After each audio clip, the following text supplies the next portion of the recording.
The young deputy stood waiting for me, apparently hoping for a human reaction. I think I mumbled something unintelligible when he handed me a clipboard to sign after saying those rather unpleasant words. Mr. Nathan Becker, you have been served. Please sign the acknowledgement. A few swipes of blue ink and a look into his squinting brown eyes, and I was done. He turned and left me standing with a white envelope in my hand on the threshold of the apartment I now called home.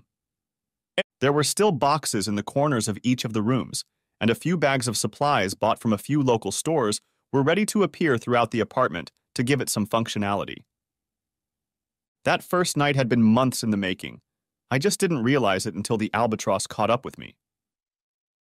Mrs. Becker disappeared with all the trappings of a decent marriage and commitment before brandishing me with rejection and dismissal on the way to my current abode. It was a quick trip, a half-mile in the other direction from what used to be home. When I returned from a business trip to Atlanta to meet with a new client, all my personal belongings were neatly stacked in the garage, and a handwritten note lay on one of the boxes. Everything else will be decided by the lawyers. No signature, nothing. When I tried to put the key in the locks, they wouldn't open. The windows were closed, the basement entrance was locked, and I was clearly outside. No one was home, and had I wandered around Jupiter, everything would have been as familiar as what I was feeling at that moment. Michelle and I had been fighting more than usual over the past couple of months, and I had even broached the subject of couples counseling, but to no avail. I guess I didn't blame her for that, since neither of us thought about counselors in general. She was angry with me when I left, and apparently continued to be angry, so much so that she decided to pull a marital coup and kick me out. The first call to her cell phone went unanswered. The next call to her workplace went to the receptionist, who informed me that Michelle was away on a business trip and would not be reachable until her return. Of course, she told me this after I introduced myself. She offered to take my message, and that was the end of it. 15 minutes later, I received a message from Michelle. Consider yourself divorced. Of course I do. As soon as I find out where you live, I'll send you to court right away. Stay away from my house. It was cold. It was Wednesday, and I needed somewhere to live. The house was definitely hers. She had gotten it when we got married, as a trophy after her first divorce. I think it was good for both of us. My first marriage had ended badly, and in the time between marriages I had learned not to get burned again if I could help it. So when Michelle suggested a prenuptial agreement to protect her assets, I did the same for mine. This included my consulting business and stakes in various other businesses. One of those businesses included 2 small condominiums registered to the consulting firm, and they happened to have 4 vacant units. I chose one of the vacant furnished apartments as my temporary home, and by evening, everything in the garage was in its new abode. Utilities were already connected in the company's name, and the first thing I did was send Michelle a text letting her know my new address. The next thing was to lock up and head to the pub on the corner to share my woes with my favorite bartender. It was a familiar place to me, as my office was only a block away from the apartment building and the corner pub. I'd say you look like shit, Nathan, but you'll prove me a liar. You look as good as ever. Jeanette was another victim of divorce. For 3 years, she'd been trying to survive by opening her own pub in a thriving midtown neighborhood. Things were going well so far, but the divorce didn't do her any good. Her husband took everything of value and fled to a new life on the West Coast with his secretary, who turned out to be 20 years younger than him and 2 sizes larger than Jeanette. She had eventually decided to buy the pub, having inherited it from her father when he passed away 2 years ago. You say that every time I come here, Jeanette, but I never get tired of hearing it. She poured the IPA into a tall pint glass and set it in front of me. So, what's new? Michelle is divorcing me. Are you kidding me? When did that happen? I got back from Atlanta this afternoon, and she packed all my stuff into the garage and left town on business. What the hell? She was here last night. She came with the crew she works with downtown, and one of the guys in the group was buying drinks for all of them, like they were celebrating something. I thought they looked a little cozy. Now I was getting curious. The pub was never a place Michelle went unless she was with me. She was more into wine bars, like most of her peers. One exception was Dan Mosey, her boss. He'd shown interest in the place even before Jeanette bought it, and considered himself somewhat of a beer connoisseur. If they all came here, it would only be at Dan's suggestion. The guy with Michelle who was shopping, the red-haired, tall, blue-eyed, arrogant asshole? Hell, you described him exactly. He was a lousy tipper. She laughed. I'd seen him before at one of the corporate events and always took him for a wimp.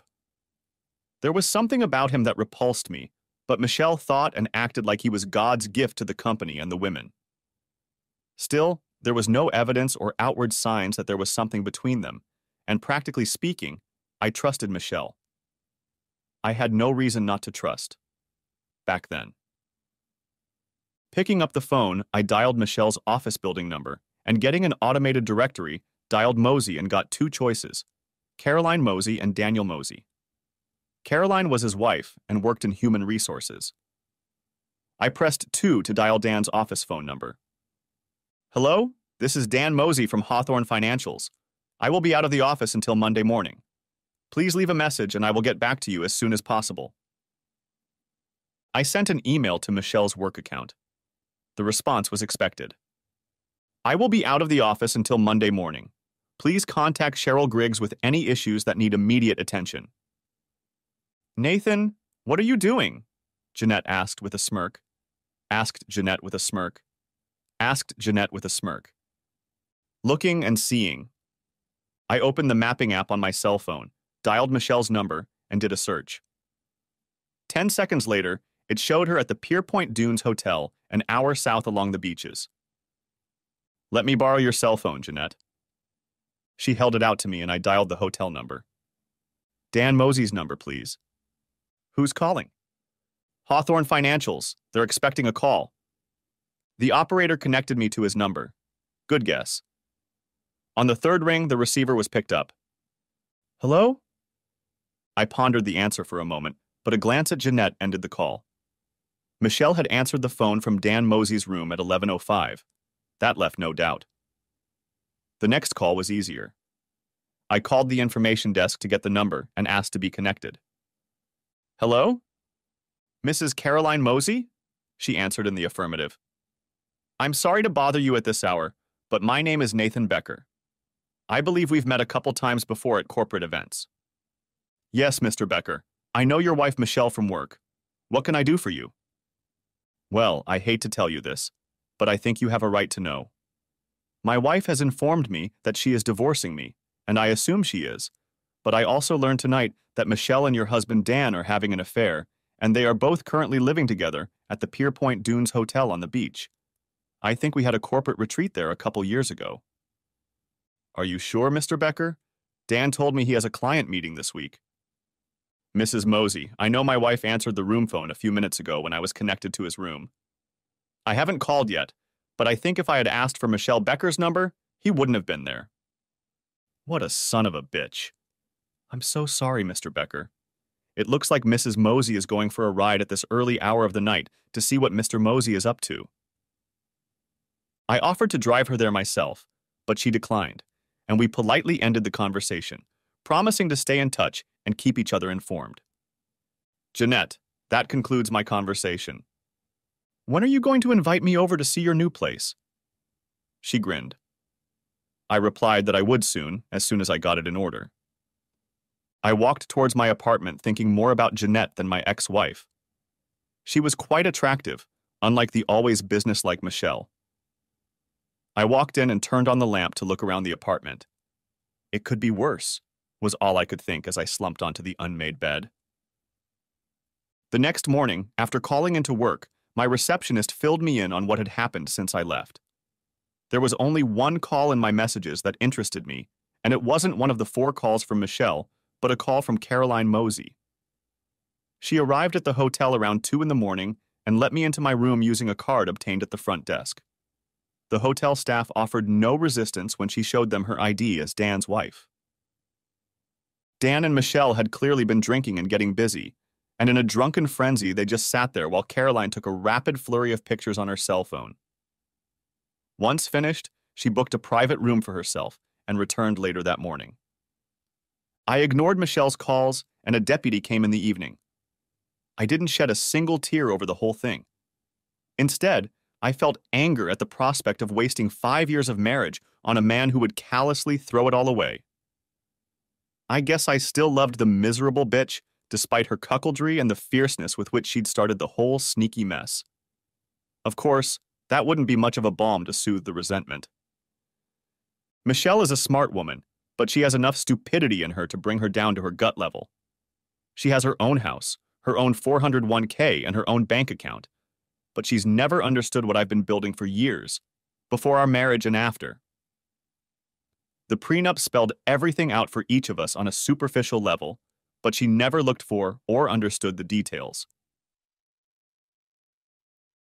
Becker Consulting earned its trust stripes when I was still walking around in just ripped jeans and t-shirts. My father founded the company after 20 years in the oil and exploration industries, particularly in engineering. We are a low-profile company. If you haven't worked in engineering consulting, you would never have heard of us. But that doesn't mean we haven't had influence. I took over the company 12 years ago, and 3 years after that, the company got caught in the economic maelstrom of 2007 to 2008, and we almost went bankrupt. We managed to hold on to about a third of the business and retain a few dedicated employees, but it was a sign that the model needed to change. At the same time, I went through a very nasty divorce. I lost both my home and the cabin in the mountains where we vacationed during the summer months. My first wife, Janet, gained custody of our 13-year-old daughter, along with alimony, child support, and the ire of most of our friends directed at me. The reason was pretty simple. I had gotten drunk at a corporate party and ended up passed out in the hotel room of one of the company's clients, a 42-year-old Spanish woman who had been hitting on me since the beginning of our business. Someone had tipped Janet off to my whereabouts, and at 3 a.m, she was standing over the bed watching a snoring naked man with a black-haired Spanish beauty slung over his stomach. I have no idea if I entertained her or if we both just passed out, but it led to a firestorm that was unforgivable. Janet filed for divorce the next day, and for the next 6 months I lived in a construction trailer. She stopped talking to me, even when we had to sit a few seats away from each other at our daughter's high school graduation. I tried to talk to her, but her second husband would intervene. Nathan, she absolutely refuses to even acknowledge you. I don't understand that, but that's her business. I'm just sending a message. Carl wasn't the bad guy in all of this. He was just caught up in the hatred Janet still harbored for me, even 4 years after the divorce. I simply thanked him, shook his hand, and turned my attention to whatever time my daughter could still give me that evening. 3 weeks later, Carl was killed in an accident at the factory where he worked. Honestly, I was very worried about it, and still am sometimes. He really wasn't a bad guy. He just fell in love with a woman I once loved and was a good foster father to my daughter. I sent a personal flower arrangement, and through my daughter offered any help I could. I never heard anything back. Looking back, I think it was late 2009 or so when the sun shone again in my life and the life of the company. We started getting contracts for new business, and I was able to start hiring new employees. The first thing I did was sit down at the table with my sister, the CFO, and started planning investments and diversification. Dad always put everything into the company, Nathan. Why would you change that now that we're starting to get back on our feet? Sis, you should already know the answer to that question. If we had the intelligence to expand our investable funds a bit, we could have come out of this better than we are now. I want to move profits into a more diversified portfolio. Let's buy some real estate, maybe some undeveloped land, and maybe even housing. That's what we did. Real estate led us to financial services, and that's how Becker Consulting became a 55% owner of Hawthorne Financials. They were acquired through a holding company, Carolina Capital, when they were worth a third of what they are today. 2009 to 2010 was a great time to buy anything related to real estate and finance. Carolina Capital, in turn, was separated from Becker with an additional layer of LLCs. Now I should probably plead guilty to the omission. I started dating Michelle a couple years after I came out of my post-divorce depression and returned to the company. It's a wonder I was able to have a social life at all. However, we hit it off from the start. Perhaps our shared experience of divorce was to blame, although I was frank from the start about why Janet had divorced me, albeit under unclear circumstances. I didn't tell her that she worked for a company that was, in turn, tied to a controlling interest owned by my family company. I was going to, but frankly never did.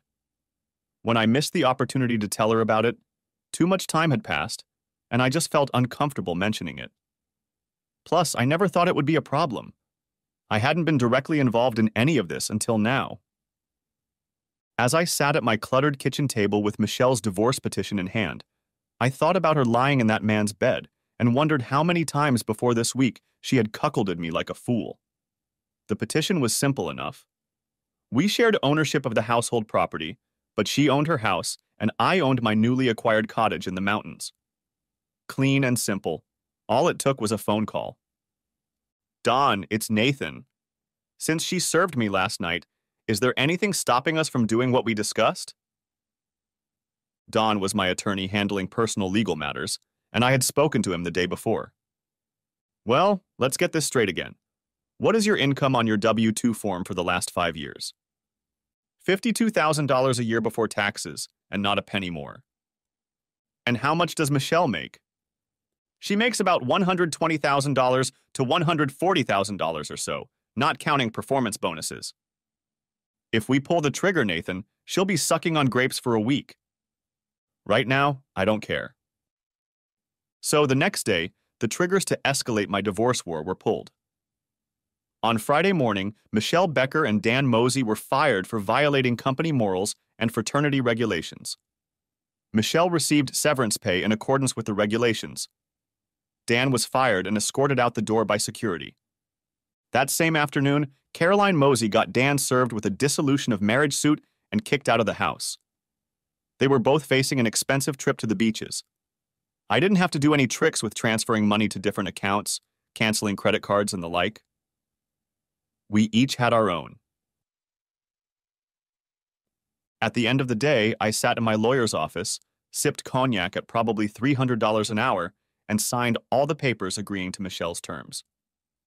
One of his administrators took a packet of papers to the courthouse to file before closing. For laying a bitch, or better yet, a couple of bitches, getting divorced, finding a new home, and losing $15,000 on a divorce lawyer in 1 week, said I to my lawyer and friend. And I went back to my empty apartment and cried for the first time since my first divorce. 6 months later, I picked up a copy of the final judgment and put it in a safety deposit box.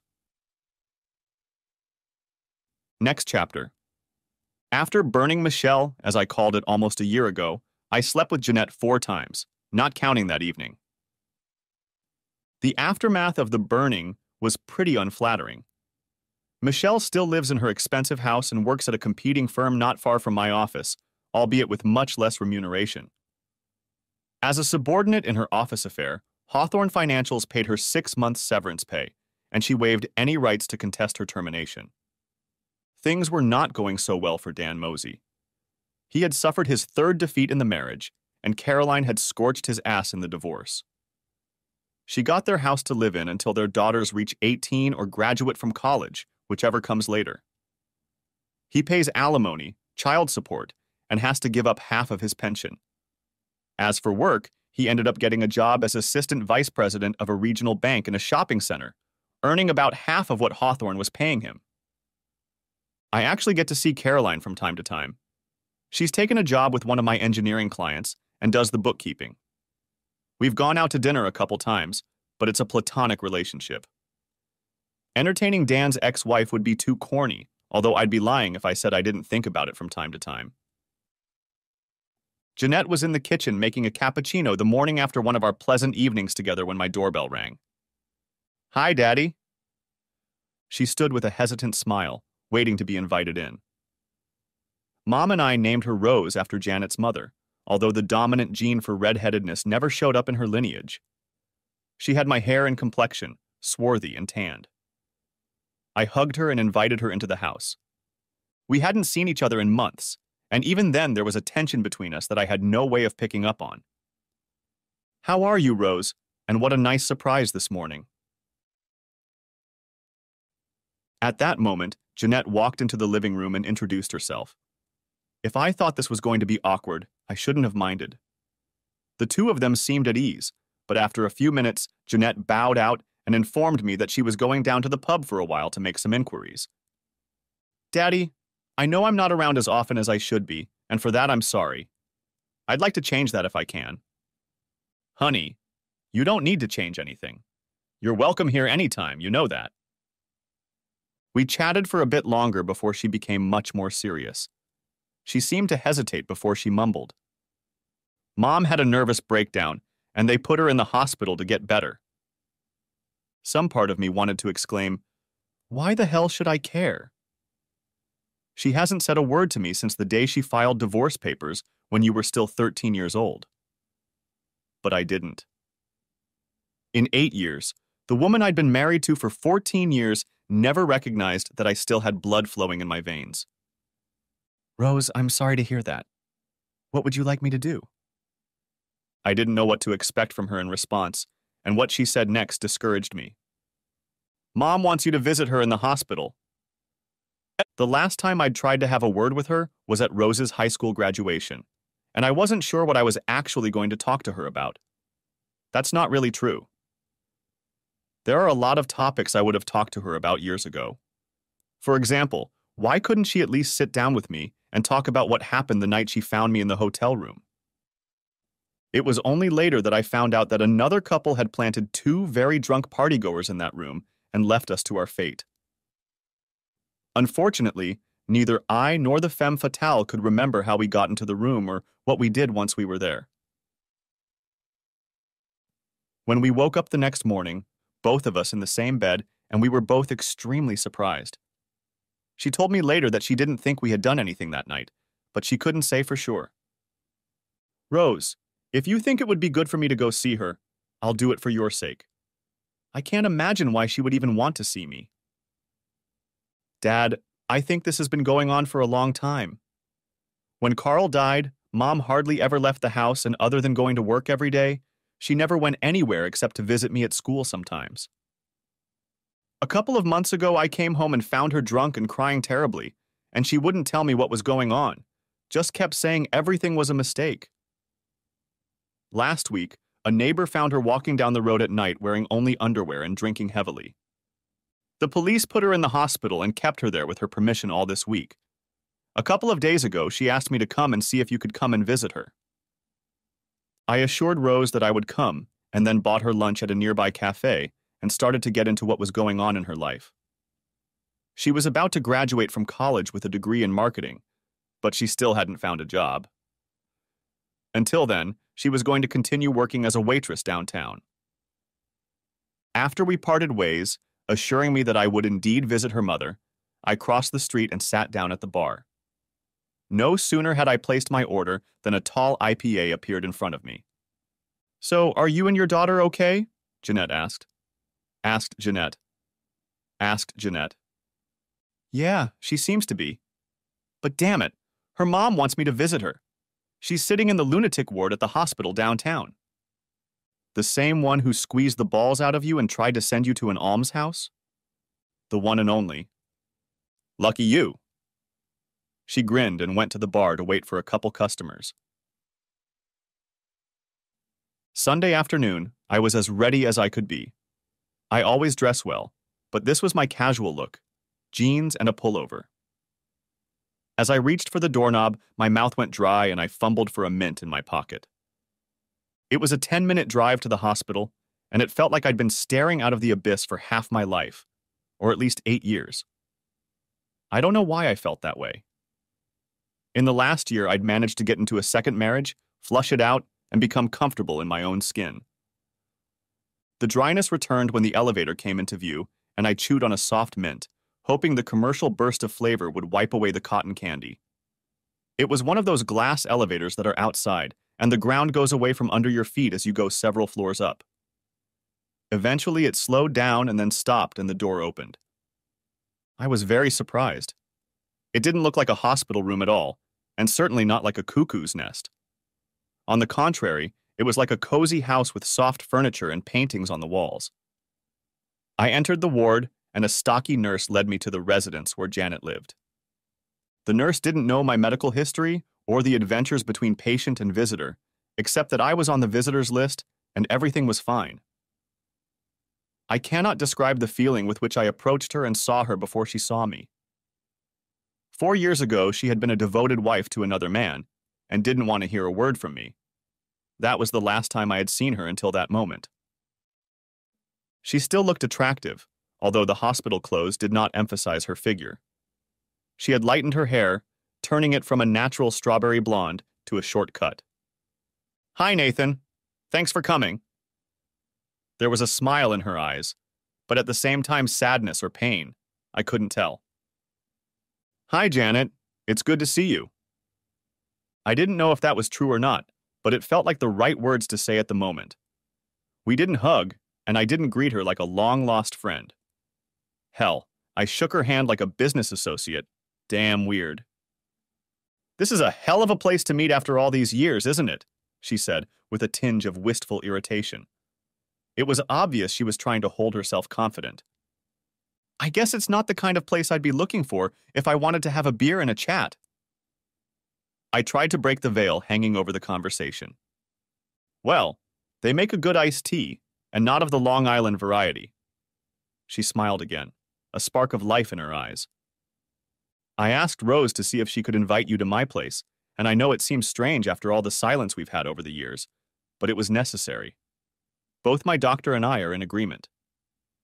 She paused briefly after that, and then continued. "I think you already know that I've completely lost my mind, or I wouldn't be sitting here, would I? Rose saw it coming, but I let it get out of hand. I guess there's a reason for that, but not an excuse. Nathan, the first thing I have to do is apologize to you for the way I acted. I know that at some point I will need to explain the circumstances of why I reacted the way I did, but now is not the place for that. I'd like to do it later, in a more appropriate setting than this one. But I want you to know that I'm sorry I couldn't sit down and talk to you at the end. I almost killed myself last week. I couldn't carry around the guilt of it all. Instead, I drank myself into a stupor and hoped someone else would do it with a car or something. How stupid of me. It would have devastated Rose. Janet, the important thing is that you got help before this could happen, and I know Rose is very worried right now. She came over yesterday morning and we talked for a long time and then we went to lunch. She's a good girl. I'd say you've been wonderful in guiding her through her teenage years." She thanked me for that, smiling warmly. "Yeah, she's a great kid. Heck, she's a woman now, but I sure messed up her life. I guess me being your doppelganger didn't help. You know, Carl kept trying to tell me I was acting wrong, but he was always a gentleman. He never interfered." Janet quickly looked away. Tears filled her eyes and she hastily pulled herself together before turning back around. "Carl was a good guy, Janet. I was sorry when I found out what happened at the plant."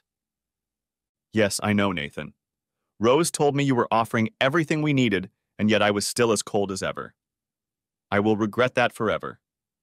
And I'm sorry about your divorce, Nathan. I know it was painful." We talked for a few more minutes about Rose and what was going on in her life, and I got ready to leave. "So what's next for you, Janet?" "I'm going to stay here for a few more days as my doctor advised. When I get home, I'm going to slow down a bit. If you agree, I'd like to meet with you sometime to talk about what happened to us, Nathan. I need to talk it out, and you have a right to hear it even after all these years. Could we do that?" She looked at me hopefully, and I didn't know what I wanted out of this, so I compromised. "We'll see. Let's get you fixed up first and make sure Rose is okay, then we'll make our move, okay?" As I rode the elevator down, I realized that this whole day had really been an anticlimax. She was sorry it had ended this way, and it had driven her crazy, and she was in a ward for the insane.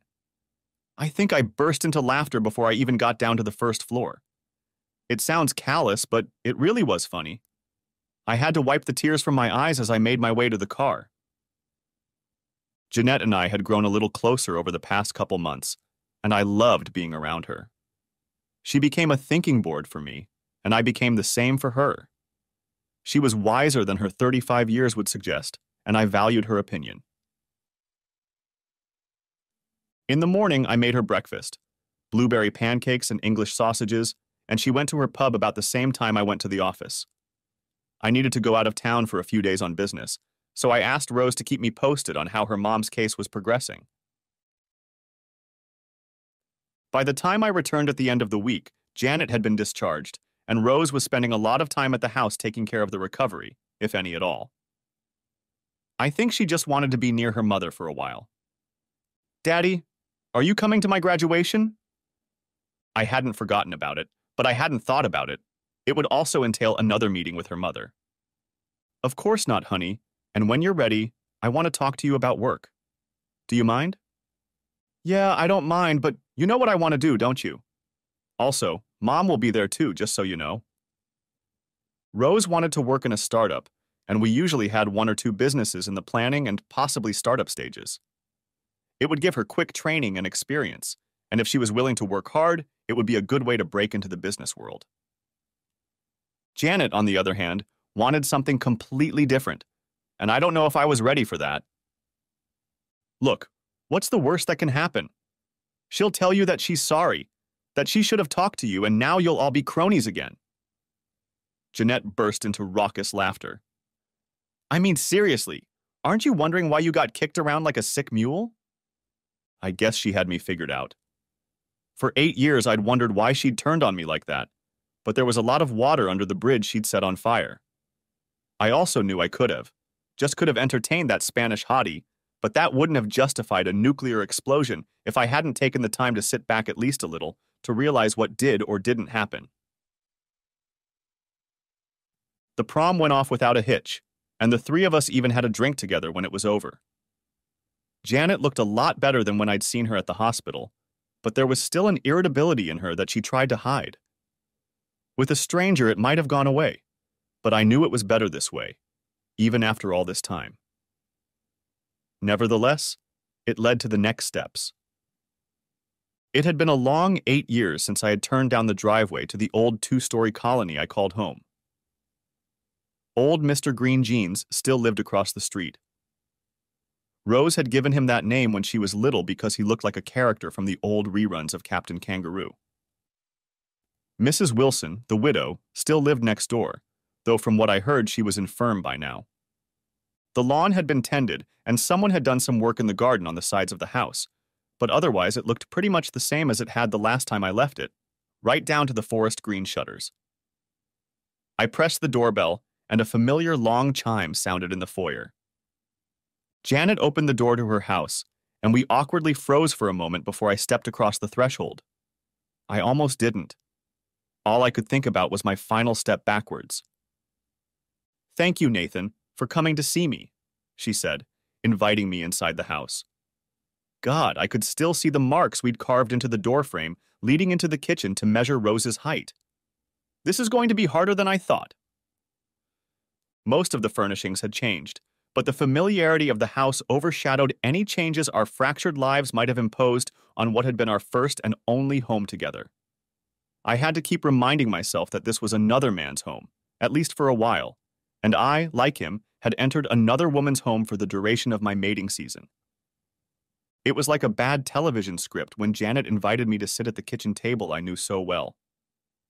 I poured the beer she gave me into a frosted mug and settled into the chair that had been mine for so long. She was still drinking the white wine. "Well, I guess that's what I asked for, and now that I have you, I'm still trying to figure out how to get started." She tried to laugh, but it failed. "Janet, why don't you just tell me how you've been doing lately? Are you still working at the Squirrel?" "Yes, although about a year ago, they moved me to Crosstown to run their new store. I'm doing well there. I'll have worked for them for 20 years by spring. They've been good to us. Rose worked for them at the school." We talked mostly about the ordinary things in our lives, and I felt that she knew more about me than I knew about her. She brought me up to speed by telling me about a few of our old friends and neighbors. I didn't socialize with old friends very often, as most of them had chosen opposite sides during and after the divorce. "Nathan, I think I should cut to the chase. I think it was Carl who pressed me the hardest, and I didn't listen to him. In retrospect, I can say he was right. You deserve to be treated like a man, and I acted like you didn't exist. It ruined Rose's life, and to tell you the truth, it ruined me even more. Carl always said only good things about you. You know he really did. And he always got me to find a way to forgive you, to sit down and have a real talk with you. He wasn't threatened by anything. God knows I should have listened to him. He came around a couple years after we broke up and was one of the few people who saw right through me as an abused woman. Somehow, he broke down the barriers I had erected after several failed attempts to get back on stage. She smiled slightly and continued. When he was killed at the factory, I pretty much shut myself off and was all about work and making sure Rose was on top of things. Carl and I had a good marriage, but it was more like we liked each other terribly. I needed a man, and I didn't want to cohabitate with Rose, who was a teenager and all, so we got married. Damn, I talk too much about Carl and not enough about why I want you here. She refilled her glass with wine. Janet, what caused the breakdown? I mean, that's the most important thing, isn't it? Yes, it is. Do you remember James Solomon? He was your father's personnel officer, and you kept him on as a consultant. He often stopped by your house when you had a busy schedule. But you didn't know that he often came over when you were on the road with clients. Why didn't you tell me about this when we got married? I don't really know, Nathan. I guess I knew I could handle it. I wasn't going to go to bed with him, but the attention was nice. You were gone half the time, and he'd come over on one excuse or another. We'd have coffee and talk business, but I wasn't stupid. I knew he was looking for fun, but like I said, he failed every time. Anyway, he was the one who told me where to find you that night. Hell, he had a key to the room, and he warned me about what you were doing. So when I turned the key in the lock and walked in, I wasn't completely surprised, though in fact what I saw just amazed me. I realized that our marriage was over. I don't know how much you remember it today, but a woman pressed her face and lips right against your things, and you both passed out from what seemed to be a night of debauchery. I completely lost my head. With all the opportunities I had had over the years, I had never once had fun with another man, and I felt completely humiliated. The only way out I felt was to proceed with the scorched earth method, especially when James told me that it wasn't the first time, that you do it all the time, that it was common knowledge among the counselors and even some of our friends. You know what came out of that. As for James, he ended up getting what he wanted after I sued, and now I feel like shit about it, but he ended up being a waste of time. It went on for about a month and we broke up. He wanted to keep it quiet since he was still working for you, but by then I was sick of him. I sipped my beer, listening and watching her. I remembered that James left a few months after that incident, though I attributed it to the fact that he was unhappy with my alleged affair. I had no idea that he had entertained Janet in my absence. She continued, I refuse to forgive you for that, and you know the rest, at least until a few months ago. I got a call from a woman named Susan Solomon, James's widow. He had died of pancreatic cancer a few weeks before, and before he died, he wrote some letters to people that he asked them to pass on after his passing. James had become a born-again Christian, and according to Mrs. Solomon, he felt he needed to make confessions to several people whom he felt he had wronged throughout his life, and I was one of them. She wanted to give me a letter. When she learned that I was married to you, she informed me that I had a letter for you as well, and we agreed that I would give it to you personally. She handed me a small white envelope across the table. James's confession is what led to my eventual breakdown, and you know what came of it. Mrs. Solomon was convinced that James was truly remorseful for what he had done to us, and by the time he realized what he needed to do, he was too sick to travel. What did he do, Janet? He set it up, everything. He and his friends spiked the drinks you and Mrs. Lucas were drinking, and when the time came, took you to the hotel room, and positioned you so that I would know what you were doing when I entered the room. He said they had planned to do it with Mrs. Lucas, but they ran out of time and didn't have time to get me back to the room. The whole thing was a goddamn setup, and I ended up ruining my marriage. Mrs. Lucas had already separated from her husband at that point, so there were no repercussions for her, but he said he wrote her a letter of apology. Janet cried quietly, and I sat there digesting her words. It was a dead man's confession of events that had long since died. I didn't need to read it. He did all this to amuse you? I asked in amazement. Yes, and then moved on to another conquest. Did you ever think that all you had to do was sit down with me, as you are now, and ask all the questions you needed to ask? Those 12 hours of my life, from the moment I arrived at the corporate party until I woke up in the hotel room with Marcella, are indelibly imprinted in my mind from the very night they happened. Neither of us remembered a single thing after 1 o'clock in the morning. I knew you and a few other women were busy with a few other groups at the party and didn't pay much attention to it. We were all drinking. Janet, not once in our entire marriage have I ever willingly cheated on you, and for 8 years now it's been killing me to think that I might have done it in a drunken stupor. And yet I never had a chance to defend myself or do anything to save my marriage. I had loved you like no one else for all those 14 years, and overnight it was all swept away. Not only that, you hurt me to the max for something I had absolutely no recollection of. Have you ever read Kafka?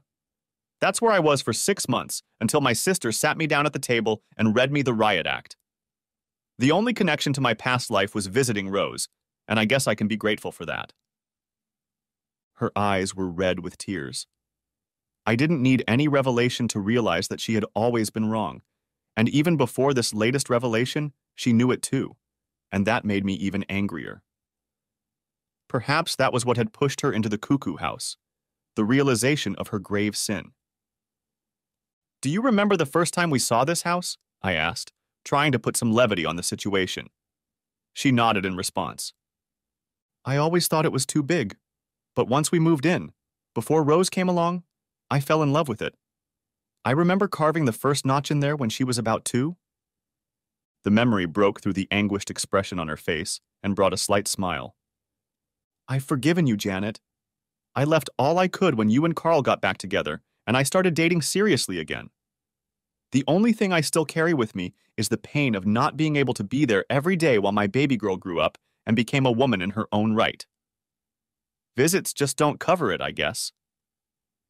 Nathan, even though you never told me until now, I knew you had forgiven me back when Carl was here. I just hadn't recognized that I had done anything wrong yet. It didn't come until after he was gone. Is there anything I can do to make things better between us? I didn't need to hesitate. Keep being a good mom to Rose and a good grandmother to the grandchildren she can give us, and I'll get another beer. She laughed and brought me another freshly frosted mug. So you're going to relive your episode? I asked her. It was part of it, but knowing that you forgave me helps me know that I can handle it. I sat at the wheel for a while, reflecting on our conversation and the revelations about how my first marriage had crumbled, and realized that someone was stirring shit in the pot, and I was the wand. But now he was just worm fodder. On another note, I'm having lunch with Rose and Janet next week. Next chapter. Have you entertained her yet? Asked Jeanette half seriously as we were cooling off after one of our usual outings. I'm not going to. That's what I thought too. I had no desire to. You have lunch with her a couple times a week, she said with a smirk. Maybe, but never lunch. About the lunches, she was exaggerating. It was usually once a week, and usually Rose was with us. I think Janet still had a feeling in the back of her mind that behind all the therapeutic mishmash, there was a sliver of optimism that she could rekindle something between us. By no means was I encouraging her to do so, but it was pretty damn clear in my mind that the hopeful shit ship had sailed years ago. Besides, I liked what Jeanette and I had.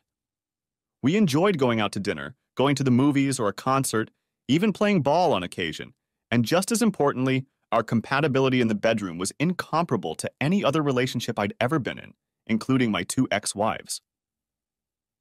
We had just sat down at the Oak, an upscale steakhouse downtown, when I saw her walk into the dining room holding the hand of the managing director of one of our competitors, the same firm Michelle had worked for since I fired her almost 2 years ago.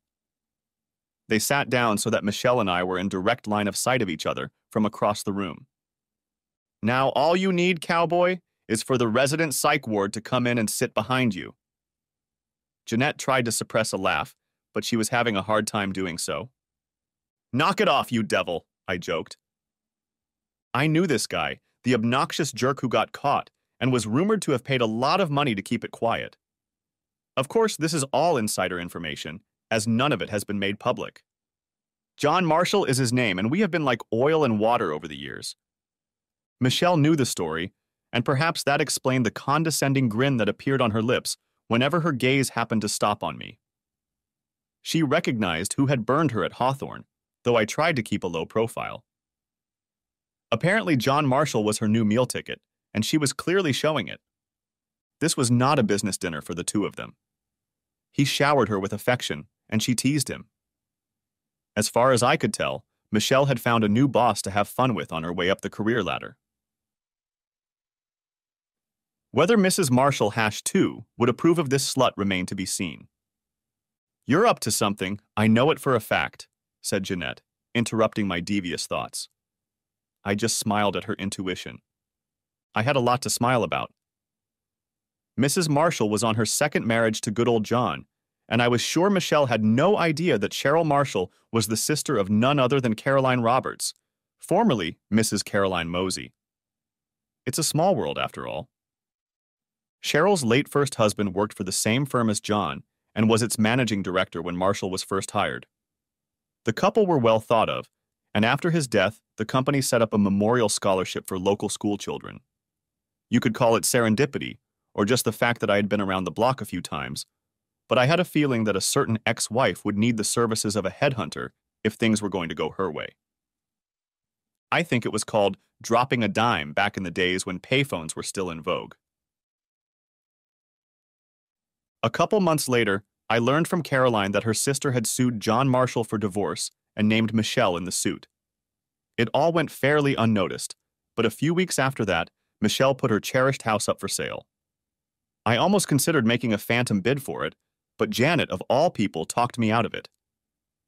"What are you going to do with it when she leaves town?" she asked. She asked seriously. "Probably sell it again." "Great. She'll take your money, unbuckle her burden and leave, and you'll be left with the bag." "I thought you were smarter than that, Nathan Becker." I thought so too and agreed to drop the stupid idea. A couple months later, Michelle sold her trophy home, accepting less than her original asking price. Sometimes it's good to have friends in real estate. She ended up moving a couple hours south in search of a new career ladder to mess around on. Before she left, I cornered her in a booth at Ruby Tuesday's restaurant during lunch. She was alone, or I never would have approached her, but for once I wanted answers to questions I probably already knew the answer to. "Michelle, it's a pleasure to see you in this exquisite establishment," I said, sitting down across from her. She looked furious, but I just held up my hands and said, "Peace offering." That was bullshit. I could care less if she felt appeased or not. I just wanted answers. "Did you come to gloat over your goddamn victory, Nathan?" "Well, screw the world then." "No, Michelle. I'm just looking for a simple explanation, that's all. Just tell me why and why you did it the way you did." It took me a long time to think she'd answer, but she didn't have the guts to shut up and say the sensible thing. "You want me to tell you how lousy you are? Okay, you suck in bed. Satisfied?" I just laughed, sipped my tea, and laughed some more. A perplexed expression appeared on her face, and then she just sighed. "Okay, so you're not so bad. You're really not bad at all. You're damaged goods, Nathan. Very damaged goods." "What the hell do you mean, damaged goods? What the hell does that mean? You screwed me over, threw all my shit away, locked me up, and didn't even sit down and discuss it with me? Screw you. You're spoiled." I realized I was speaking louder than I should have and lowered my voice. "Jesus Christ, you really don't know," she said. "Do you know how many times you screamed her name in your goddamn dream? More times than I can count." "Janet." "Nathan, you still love that damn woman. Why you married me, I'll never know." "Why did I do what I did? I don't know. In retrospect, I probably should have just filed the papers and rode off into the sunset. For that matter, I didn't have any fun with Dan before the night his wife found us, or anyone else for that matter. The next day, I tried to call you to see if there was a way to get over the burned bridge, but you weren't answering your cell phone. And when Caroline told me how she found out, I realized I was wasting my time. Michelle, I never knew I mentioned her name while I was sleeping. I wish you had told me. If anything, I don't love her, not like I used to. There was a lot of baggage and open issues that were never resolved, you know that. I suppose I was, and probably still am damaged goods, but not because of what you thought, but because of the same things you did to me. A perplexed expression appeared on her face for a few moments, and then the damn bitch just smirked. You don't know it, but you're in love, Nathan. You've never stopped being in love with her. You're like a badass Mickey Rourke trying to hide her in some bartender. Jeanette is not your love, Nathan, and neither am I. Your wife is Jeanette, and it will always be that way until you die. To you, I'm a whore who left you for a quick run to the top, but you're wrong. I'm just a woman who was faithful to her husband until she realized it didn't have to be that way. Yeah, I looked at Marshall as a ticket, but he came to me. I didn't chase after him, and truth be told, he was toying with me about his marriage or I wouldn't have touched him. Same with Dan. I took his word for it. But screw it all. It's all water under a burned bridge now, isn't it? I took a sip of my drink and just nodded. Maybe I'll see you around again, Nathan. With those words, she left, and I was left sitting there feeling like I'd just been handed a hat along with the bill. I don't even like Mickey Rourke. Screw her, she's wrong. That didn't stop me from watching from the window as she walked to her car and wondering if there wasn't a shred of truth in all of this. Next chapter. Sometimes Rose would cancel her errands, and Janet and I would have lunch somewhere downtown, usually reminiscing about Rose's younger days. Eventually, I would return to the office, angry at the world for taking those years away from me. Janet didn't seem to notice it, and neither did Rose. One afternoon, I lost my temper and vented my accumulated frustration on Janet. Later that evening, I called her and apologized, after which I felt fine. I guess it was a kind of valve release. Jeanette called it a fight. If you take her some candy, she'll probably make you dinner, babe. You two already look like a married couple, except you don't entertain each other yet, she said, leaning back in her chair to savor our date. There's been that too. You know the story. Yes, I do, but I can see the signs. Until then, I'll keep you. I liked being kept like that, and I showed her my appreciation every chance I got. What I didn't like was the conflict. I felt Rose was pressuring me, and Janet was covering it up. Even Jeanette seemed to be agreeable to some events that I didn't seem to be a part of. I had to act. Rose, here's your chance. We have an opening in the new Atlanta office, and I'd like you to take it. I'll have to move, Dad. I know, but it's only for a couple years, and then I'd like to bring you back and put you in charge of those functions here. I have a couple of retired guys who will be retiring around the same time, and that will prepare you for that opportunity as well. She mulled it over for a few days and finally accepted the job. Rose had been working in our Windy Hill office in Atlanta for a couple months before I had lunch with Janet again. I used that time to spend as much time with Jeanette as possible and see where our relationship could go. The fact that Rose was working out of town gave me an excuse to cut back on the number of lunches. If I thought that ridding Rose of her role as mediator between her mother and me would resolve my own conflicted feelings, I was wrong. Nathan, you have to come. You're the one she asked for. Janet was throwing a farewell party for Mrs. Wilson from across the street, who was moving in with her daughter in Connecticut instead of hunkering down in a nursing home in a neighborhood across town. The congregation is small. Her two daughters, Old Man Green Jeans, and a few other neighbors from this street. You can bring Jeanette with you, too. I thought a little and agreed to come the following Saturday afternoon. By all means, I was going to take Jeanette with me. That would allow me to get outside when the weather was nice. She didn't want to go at first, but I made sure to bring a smile to her face, and she agreed. We arrived around 1 o'clock, and the backyard was fully decorated, and the guest of honor, smartly dressed, was sitting in a wicker rocking chair. Old Mrs. Wilson was now in her late 80s, but she always remained a beautiful woman, even when her dementia set in. The big surprise was that Rose was here too, having arrived the night before. We introduced ourselves to each other, and everyone went into party mode while I, along with a few of the neighbors' husbands, helped grill. Jeanette was socializing with the other guests, and I was surprisingly relaxed chatting with another couple and Janet. We were all laughing and having a good time, and I didn't notice Jeanette watching us, at least not until I thought about it later. When it was time to leave, we all agreed that we would do it again and keep in touch. Jeanette was pretty quiet that night, and when it was time for the evening to end, she went to her room instead of staying up to sleep with me. I didn't pay much attention to it at the time. I just figured we usually spent Saturday nights together. The next day, she came back and dropped a bombshell on me. "Nathan, I'm going to try to put our relationship on hold for a while. I need some space." Okay, I decided to give her some space. "That's okay, Jeanette. I have a few projects I need to get done over the next few months." I know I'm not the brightest bulb, and when she kissed me goodbye, I never realized anything. It wasn't until I came back after work on Monday and saw that she had taken all her stuff out of the apartment that it hit me. She'd gone, left me. I wanted to go to the pub and talk to her, but pride got in the way. Before I could let it go, the phone rang and it was Janet. "Hey, Nathan, would you like to have a drink with me at Charlie O's, my treat?" she asked enthusiastically. At first, I was going to turn her down, but I agreed and headed out the door.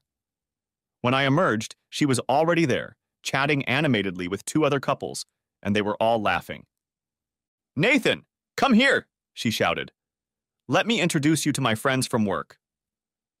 She introduced them, and it turned out that Janet had been promoted at work, and we started celebrating. All in all, we had a great time, and before I knew it, we were out the door. Janet left her car there and I drove her, considering she was well over the limit by then.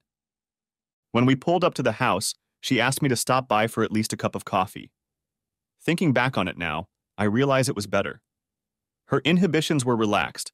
I knew her feelings for me, and the libido in me that had just been abandoned was demanding satisfaction and reinforcement. I didn't know what to say when we were done, so I didn't say anything, and we just hugged. The next thing I knew, it was 3 in the morning, and I knew I had a 10 a.m. flight to catch. I made the flight to Atlanta on time and spent the day at the office where Rose worked. They had just finished an external audit, and we had exit conferences with the accounting firm in the afternoon. That evening, I had dinner with Rose at Buckhead. "Daddy, I understand you went out with Mom last night. She was worried you wouldn't be here in the morning until I told her you had to be here tonight." A sly smile appeared on her face, as if she was privy to the mystery of the cat that killed the canary. "Yes, but it could have been a mistake, Rose. We were both drunk, and otherwise it probably wouldn't have happened." "What nonsense, Dad. I saw it in your faces on Saturday." That's why Jeanette was leaving. She saw it too. I paused in my drink at that remark, but remained silent for a moment. "Jeanette told you she was leaving?" Now a pause hung on Rose's lips, and she didn't know what to answer. When you don't know how to get out of it, sometimes it's best to keep silent. She should have kept silent. "She told me about it at the party when we were watching you and Mommy. We both saw it, Daddy." I could see her confidence waning a little, but I didn't say anything to alarm her, just confirmed what she already knew.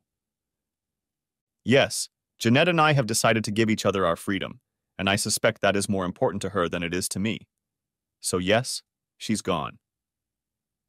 I didn't really feel like saying more, so I brought the conversation back to work, and we discussed the audit results for a while longer. The next morning I had a return flight to catch, and then I was off to a client for 2 weeks. That evening I lay in bed going over in my mind everything that had happened in the last few days and realized that I had been played with. But well, Janet and Rose, old neighbors, and Jeanette were there to witness all the good times. They were good times too, but really they were nostalgia. The backyard party and grill were nostalgia. I caught my return flight and tried to stop by the pub to catch Jeanette, but to no avail. She didn't show up for her morning exercise, and one of her parents said she was taking the rest of the week off. I ended up flying to Houston for my 2-week engagement. I left her a couple messages, but she never responded, and I didn't push for fear of being rude to her.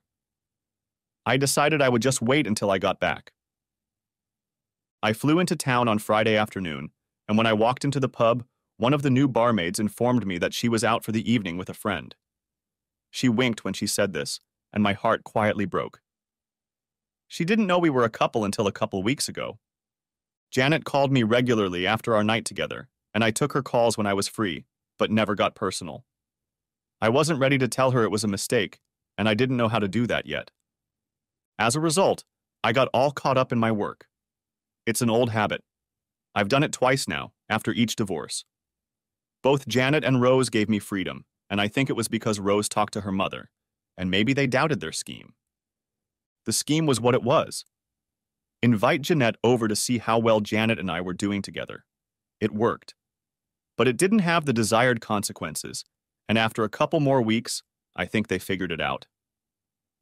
Jeanette handed over the running of her pub to one of her longtime employees, and she herself went on an extended vacation to Europe with whoever her new friend was. By then, I had been depressed for a month and decided to put it down to life's turmoil. I hated not going to the pub, but I found a brew pub a short walk in the other direction, and it became my regular spot whenever I wanted to chat over a mug of beer. One evening, as I was on my way to my usual pint of beer, I passed a restaurant I used to frequent before it changed ownership. For some reason, I decided to stop by there and see if I could grab a bite to eat at their bar. My beer had just arrived, and I was about to order off the menu when out of the corner of my eye I spotted them. Jeanette was sitting at a small table with a man I hadn't seen before in a rather intimate setting. It was clearly a dinner date. She didn't notice me, although I never stopped noticing her.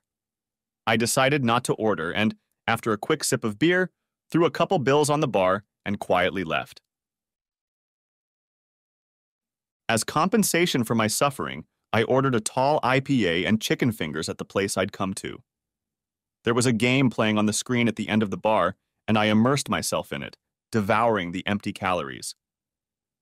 I think it took me an hour to eat my order. I didn't even hear her sit down next to me. "Is this your new place?" she said with a half smile on her lips. "Yeah, it looks like it. The beer is good and the seat is comfortable. How are you doing, Jeanette?" "Fine, I guess. I took some time off to figure out who I'm supposed to be, and I still don't know." She tried to squeeze out a nervous chuckle, and she succeeded to some extent. "I saw you at the restaurant, Nathan, and noticed you were on your way here, so I thought I'd stop by and see how you were doing." "You ditched your date?" It was my attempt to inject some humor into the conversation. "Oh no," she laughed. "We came in our cars. I need to stop by the pub and start closing the books for the month." "Well, he's a good-looking guy. You've done well for yourself. I hope it works out for you, I really do." I tried to smile, but it came out perplexed instead. She was just laughing at me. "What's so funny?" I asked, and got serious too. She had to force herself to stop laughing before she could answer. "He's as queer as a $3 bill, and he likes black boys." We both burst into unrestrained laughter, and the ice was broken, even if she wasn't mine anymore. "Look, let me get you out of your newfound den and ask you to help me close my books this month. I'll buy you as much beer as you need."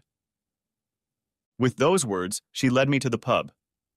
We finished by midnight, and I trudged home, oblivious to all the previous misery. At least I had a friend again. I was sipping an IPA one night shortly afterward, and after Jeanette finished wiping down the edge of the bar, she asked me, "Why don't you ever bring Jeanette here? After all, she's always welcome." I'd started visiting the old pub 4 or 5 days ago now, and Janet had never once come up in conversation. I just relegated her to those topics that we would just leave as is. I haven't seen Janet in over a month. She couldn't have looked more surprised than she did at that moment. "But I thought that—" I just shook my head. "We've been played." She pulled away from the bar and we sat down in a booth. "What do you mean we were pranked? I've seen what you two were like. I've seen people in love before. Hell, I've been in love myself." I sipped my beer and explained to her what this backyard meant to me, how important it was to me, how important the memories of us raising Rose as a child were. I knew most of the neighbors and was as relaxed as I hadn't been in a long time. "Jeanette, I was relaxed because I was comfortable. My daughter was there, Old neighbors, Mrs. Wilson, I was friends with my ex-wife and in love. Why shouldn't I be relaxed and happy? Then why aren't you with her? I think the look of desperation on my face made her wonder, and then her hand darted to her mouth. Oh my God, what have I done? She was crying quietly now. You didn't do anything, Jeanette. I have simply not been pure in my affections. Now I have to admit that I entertained her on the lam, but nevertheless I did it, and I regret it, but I can't change anything. You left me, and she seduced me, and by the time I realized what had happened, you had been gone for a couple of weeks and I realized I had lost you. Nathan, I did the same thing, only worse, for 2 weeks, and although I regretted it afterward, I hate my act even more now. How could I have been so stupid? I took her hand in mine and just stroked it, looking into her eyes. We were both idiots. Next chapter. We had set the date a couple of weeks before, and by June of the following year, Jeanette would become the third and final Mrs. Nathan Becker. After all the theatrics of our confusion period, we both realized that we loved each other, and we needed to stop pretending that we were just friends with the best benefits. Janet didn't take it too well at first. She was mad as hell at me for not making a commitment. I explained to her that I loved Jeanette, that what we did was a bad decision on my part, and that I regretted entertaining her. I didn't just say that because deep down I didn't regret entertaining her. I just regretted the circumstances under which it happened. Eventually, she came to terms with it. Rose, on the other hand, sincerely apologized for what had happened. I had to assure her several times that it was okay. She will be a bridesmaid in the wedding. Michelle found another sugar daddy in Savannah and is now the vice president of a real estate company doing commercial projects throughout Georgia. The problem is, she's not his only sweetie. She just doesn't know it yet, but she's sure to find out.